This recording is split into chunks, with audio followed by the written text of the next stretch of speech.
세상에는 사람을 겉모습만 보고 판단하는 이들이 참 많은 것 같아요. 오늘 사연자분도 그런 편견 속에서 3년을 버티셨다는데요. 그 끝이 어떻게 됐는지 지금부터 함께 만나보실까요? 안녕하세요. 저는 30대 초반 여자입니다. 결혼한 지 3년이 좀 넘었고 지금은 평범한 회사원으로 일하고 있어요. 이 이야기를 하려니 조금 부끄럽기도 한데요. 사실 저희 친정은 일반적으로 생각하는 평범한 집이 아니었습니다. 하지만 그걸 시댁에는 처음부터 숨기고 살았어요. 이유는 간단했습니다. 저는 어릴 때부터 아버지가 늘 이렇게 말씀하셨거든요. 사람은 자기 힘으로 서봐야 진짜 어른이 되는 거야. 집안 배경 보고 다가오는 사람은 진짜 인연이 아니다. 아버지는 원래 작은 무역회사에서 시작하셔서 지금은 여러 계열사를 거느린 그룹의 회장님이십니다. 하지만 언론의 얼굴을 잘 드러내지 않으시는 편이라 아버지를 실제로 알아보는 사람은 많지 않았어요. 저 역시 대학도 평범하게 다녔고 졸업 후에는 아버지 회사가 아닌 다른 회사에 재임으로 입사해서 일했습니다. 남편을 만난 건 회사 워크숍에서였어요. 저희 회사와 남편이 다니던 협력업체가 공동으로 진행한 프로젝트 발표 자리였는데 남편이 발표를 맡았더라고요. 화려한 언변은 아니었지만 하나하나 성실하게 준비한 티가 나는 발표였습니다. 발표가 끝나고 뒤풀이 자리에서 우연히 옆자리에 앉게 됐는데 남편이 먼저 말을 걸어왔어요. 아까 질문 예리하게 하시던데요. 혹시 이 분야 오래 하셨어요? 아니요, 저는 다른 팀이에요. 그냥 궁금해서 물어본 거예요. 그래도 핵심을 딱 짚으시더라고요. 준비 열심히 한 보람이 있네요. 남편은 그렇게 소탈하게 웃으면서 이야기했습니다. 저는 그 모습이 참 좋았어요. 잘난 척하지 않고 자기가 한 만큼만 딱 인정받으려는 태도가 마음에 들었거든요. 그날 이후로 저희는 자연스럽게 연락을 주고받다가 연애를 시작했습니다. 연애하는 동안 저는 제 친정에 대해 자세히 말한 적이 없었어요. 그냥 아버지가 사업을 하신다 정도로만 얘기했죠. 남편은 제가 어떤 옷을 입고 다니는지, 어떤 차를 타는지 같은 것에 전혀 관심이 없는 사람이었어요. 오히려 제가 야근하고 힘들어하면 그게 더 걱정되는 사람이었죠. 오늘도 늦게까지 일했어? 밥은 먹었어? 내가 뭐 좀 사갈까? 그런 사소한 배려들이 쌓이면서 저는 이 사람이라면 제가 어떤 배경을 가졌든 상관없이 저를 봐줄 거라는 확신이 들었습니다. 그래서 결혼을 결심하면서도 저는 제 친정에 대해서는 여전히 두루뭉술하게만 이야기했어요. 남편도 굳이 더 캐묻지 않았습니다. 문제는 시어머니였어요. 상견례 자리에서부터 시어머니는 저희 집안을 이리저리 캐물으셨습니다. 사돈 어른께서는 무슨 일을 하세요? 사업이라고 하셨나? 네, 작은 회사를 운영하고 있습니다. 작은 회사라, 규모가 어느 정도인데요? 아버지와 저는 그 자리에서 최대한 두루뭉술하게 대답했습니다. 아버지의 뜻이기도 했고, 저 역시 굳이 집안 배경으로 평가받고 싶지 않았거든요. 그런데 시어머니는 그 애매한 대답이 마음에 안 드셨는지 그 뒤로 저를 은근히 낮춰보기 시작하셨어요. 결혼하고 나서 시어머니의 그런 태도는 점점 노골적으로 변해갔습니다. 명절에 시댁에 가면 저는 늘 부엌에서 전을 부치고 설거지를 도맡아 했는데 시누이는 시어머니 옆에 앉아서 과일이나 까먹고 있었죠. 제가 힘들어서 잠깐 앉으려고 하면 시어머니는 이렇게 말씀하셨습니다. 예, 넌 그렇게 앉아 있을 시간이 어디 있니? 일이나 마저 해. 배운 것도 편변찮은 애가 그저 부지런하기라도 해야지. 아휴. 배운 것도 변변찮다는 말은 제 학벌을 두고 하시는 말씀이었어요. 저는 지방 국립대를 나왔는데 시어머니는 그게 늘 못마땅하셨던 모양이에요. 시누이는 소위 말하는 명문대 출신이었거든요. 저는 그 말을 들을 때마다 마음이 상했지만 굳이 반박하지 않고 그냥 묵묵히 일했습니다. 한 번은 이런 일도 있었어요. 저희 집들이를 했는데 시어머니가 저희 집을 둘러보시더니 한숨을 푹 쉬면서 이렇게 말씀하셨습니다. 애초에 시집 올 때 뭘 해온 게 있어야지. 아니 사돈은 사업하신다면서 딸 결혼하는데 집 한 채도 안 해주시니? 아휴, 사업하신다면서 무슨. 사돈 댁은 영 형편이 안 좋으신가 보다. 저는 그 말에 순간 화가 났지만 남편 얼굴을 보고 참았습니다. 남편은 그때마다 미안한 표정으로 저를 쳐다볼 뿐 시어머니께 직접적으로 뭐라고 하지는 못했어요. 엄마, 그래도 그런 말씀은 좀. 뭐가? 내가 틀린 말 했니? 사실이 그렇잖아. 시누이도 시어머니 편을 들며 한마디씩 거들었습니다. 엄마 말이 맞지 뭐. 새언니네 집이 넉넉했으면 진작 여기저기서 티가 났겠지. 두 분의 얄미운 언행은 그게 끝이 아니었습니다. 한 번은 제 생일이었는데 마침 그날이 음력 시어머니 생신과 겹쳤어요. 저는 당연히 시댁 어른 생신이 먼저라고 생각하고 있었는데 시누이가 굳이 그 얘기를 꺼내더라고요. 어머, 새언니, 오늘 생일이라면서요? 근데 오늘 엄마 생신이기도 하니까 언니 생일은 그냥 넘어가요. 엄마 생신날 새언니 생일 케이크까지 자르면 좀 이상하잖아요. 저는 딱히 케이크를 자르고 싶다고 말한 적도 없는데 시누이는 마치 제가 뭔가를 요구한 것처럼 선수를 쳐서 말을 꺼냈습니다. 시어머니는 그 말을 듣고 흡족한 표정으로 맞장구를 치셨죠. 그래, 그게 도리에 맞지. 집안 어른 생신날 며느리가 나서서 자기 생일 챙기겠다는 건 좀 그렇잖니. 저는 아무 말도 안 했는데 이미 제가 뭔가 무례한 걸 요구한 사람이 되어 있었어요. 이런 식으로 미리 선수쳐서 저를 나쁜 사람으로 몰아가는 게 이 모녀의 특기였습니다. 또 한 번은 제가 승진을 했던 때였어요.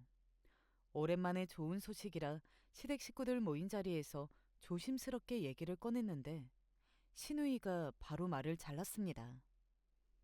승진이요? 축하해요.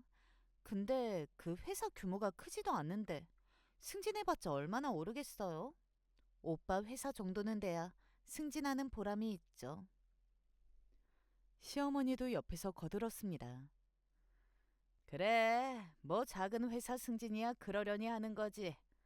우리 아들은 그래도 이번에 실적 인정받아서 곧 팀장 될 거야. 그게 진짜 승진이지. 저는 그냥 조용히 웃고 넘겼지만 속으로는 정말 씁쓸했습니다. 제가 뭘 이루든 그건 항상 별것 아닌 수준으로 깎아내려지는 느낌이었으니까요. 명절에는 더 노골적이었습니다. 시누이는 늘 늦게 시댁에 도착해서는 도착하자마자 소파에 앉아 텔레비전을 보면서 이렇게 말했어요.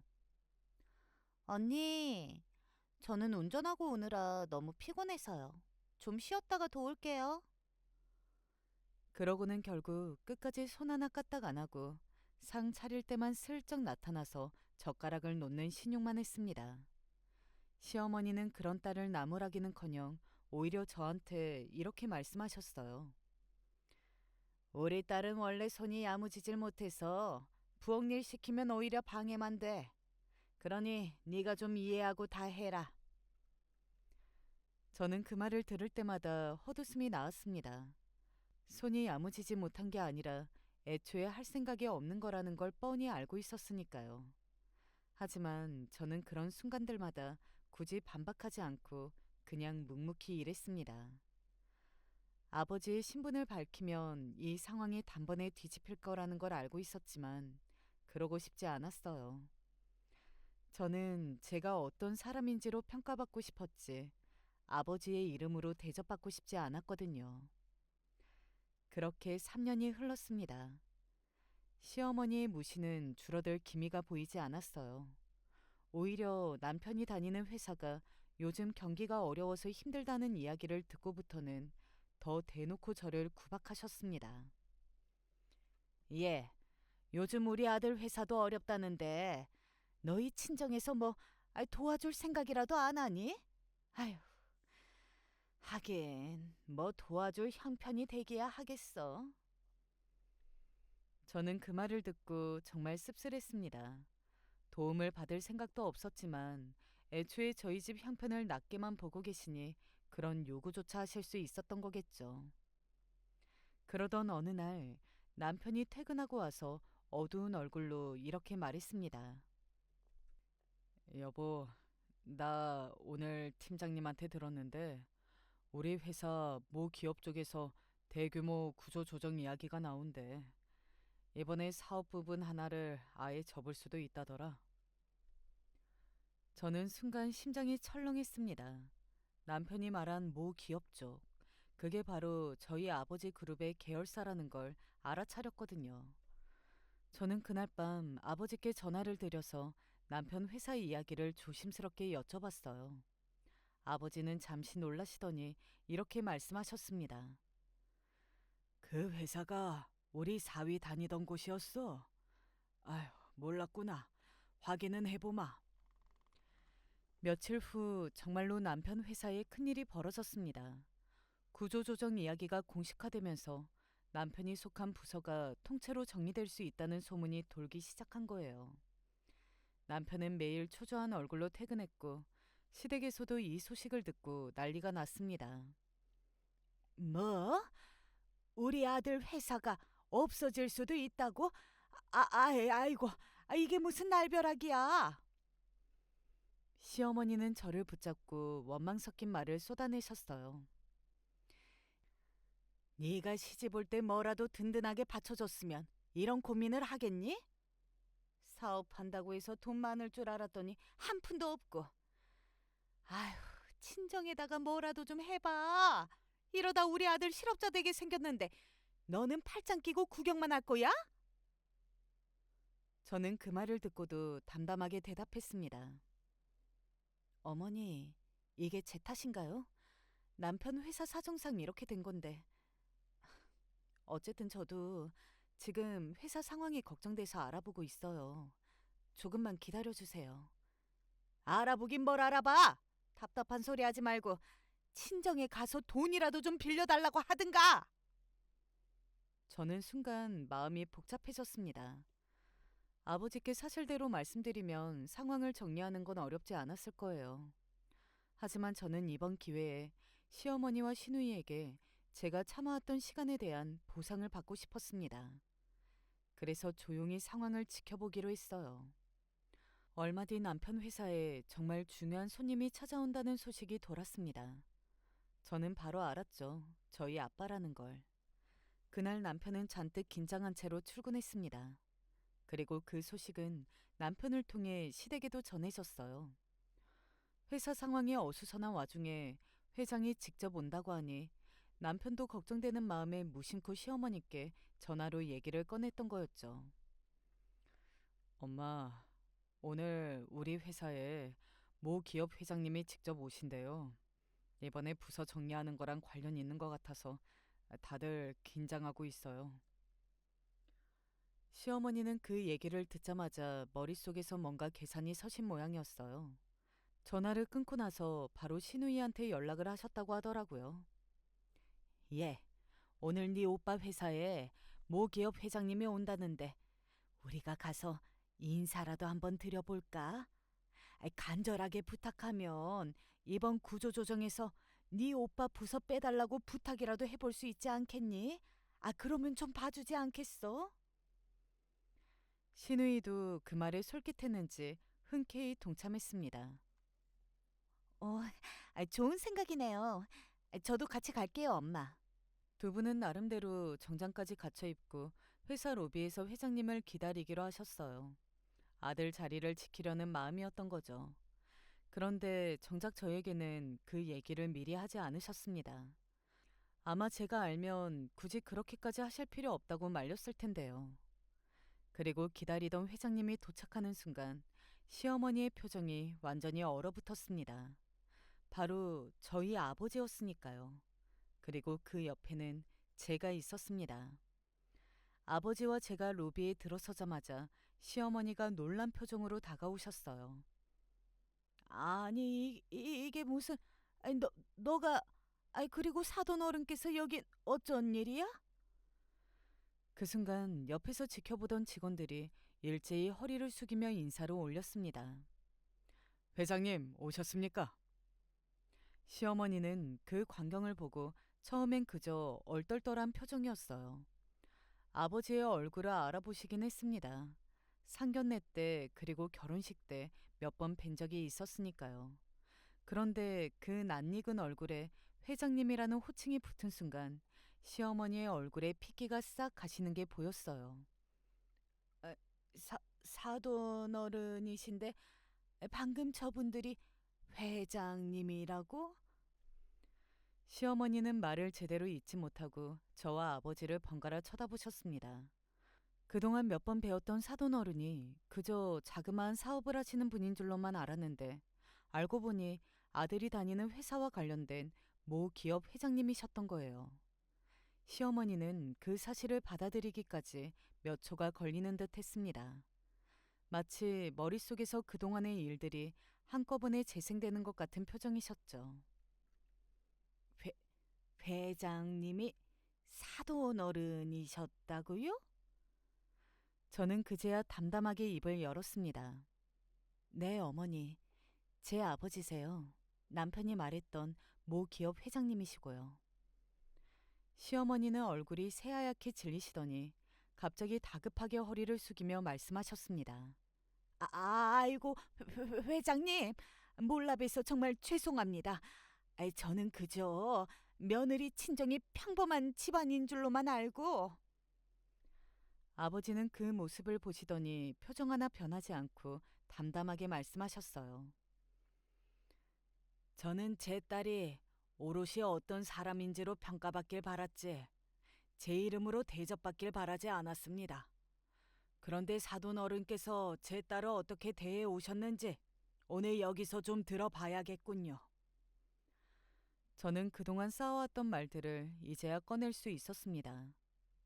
어머니, 저 3년 동안 명절마다 부엌에서 혼자 일했던 거, 배운 거 없다고 무시당했던 거, 저희 집 형편 낮춰보시면서 하신 말씀들 다 기억하시죠? 저는 그냥 저 자신으로 평가받고 싶어서 아버지 신분을 말씀 안 드렸던 거지 부끄러워서 숨긴 게 아니었어요. 시어머니는 아무 말도 못하고 그 자리에서 다리를 후들거리셨습니다. 시누이도 새파랗게 질려서 아무 말도 못했어요.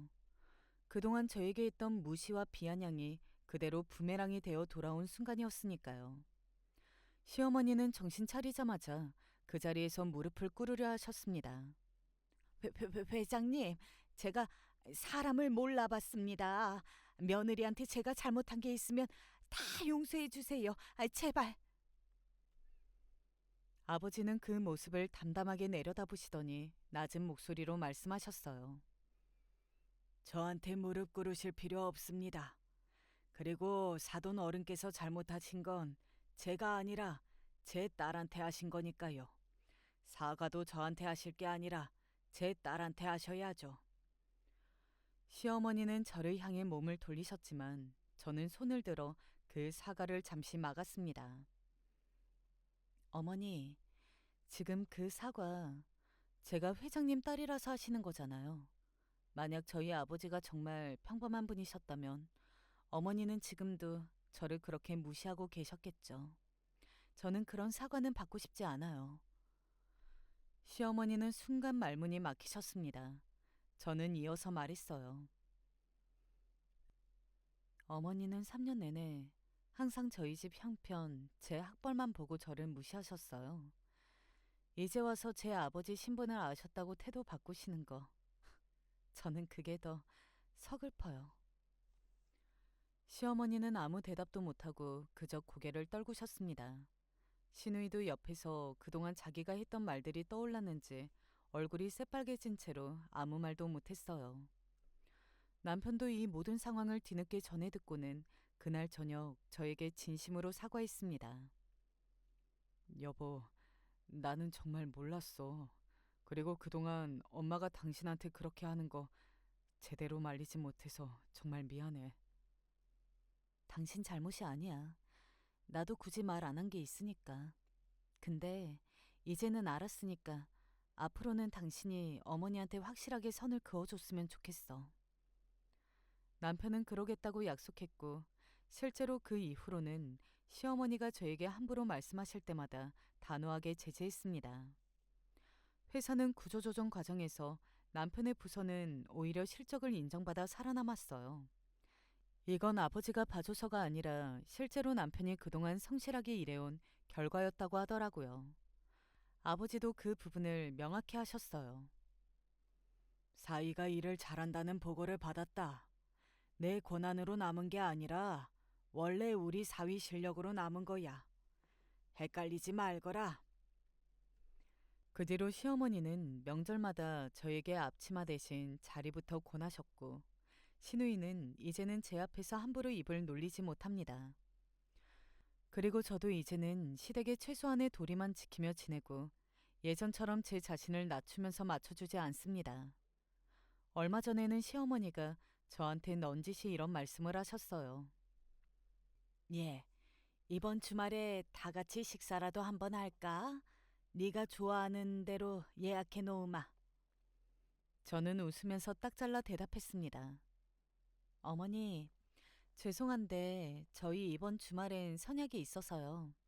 다음에 미리 말씀해 주시면 저희도 시간 맞춰볼게요. 예전 같았으면 상상도 못했을 일이죠. 이제는 저도 그리고 시어머니도 서로의 관계에서 제 자리가 어디인지 정확히 알게 됐다고 생각합니다. 참는 게 도리인 줄 알았던 3년이었는데 이제는 압니다. 진짜 도리는 서로를 있는 그대로 존중하는 데서 시작한다는 걸요. 혹시 지금 참고 사시는 분들이 계시다면 절대 참지 마시고 목소리를 내세요. 우리는 그럴 권리가 있습니다. 오늘 제 사연은 여기까지입니다. 들어주셔서 감사해요. 여러분의 사연을 기다리고 있습니다. 메일이나 댓글로 남겨주시면 감사하겠습니다.